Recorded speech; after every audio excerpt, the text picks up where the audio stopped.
Hulda Dóra Eysteinsdóttir heiti ég. Elvar Þormarsson heiti ég og við stúsumst í Hrossum og erum hrossabændur. Og ég vinn líka í apótekurunum á Hvolsvelli. Ég flutti hingað á Hvolsvell fyrir 22 árum síðan með móður minni og fjölskyldu og ætlaði mér að stoppa stutt en kynnist strák og gift honum í dag og bý hér enn 22 árum síðar. Já, það heilmikil uppbygging á svæðinu.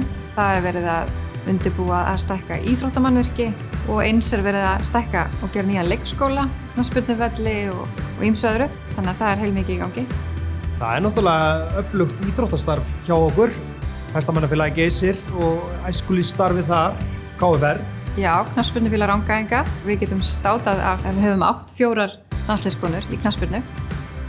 Og eins fyrir okkur, þar sem við búum í svona samfélagi þar sem ekki miklar vegalengdir, að taka frá okkur vinnu og skóla og tómstundir og íþróttir og allt sem færi í það og skutlast og sækja í það, að það náttúrulega getum við nota tíman okkar til þess að vera saman hér. Og forréttindi náttúrulega að fá að vinna við áhugamálið. Algjörlega hjálpa mér og mínum árangri að hafa fjölskylduna mína í þessu með mér. Það gefur mér bara endalaust, sko.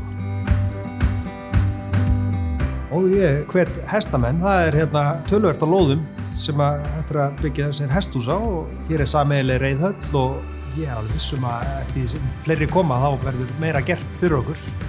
Og ég þekki af ein reynslu að hafa komið og flutt hingað í sveitarfélagið og hér enn og ég þekki líka bara fjölmörg dæmi þess þar sem að fólk hefur komið og sest hér að í sveitarfélaginu.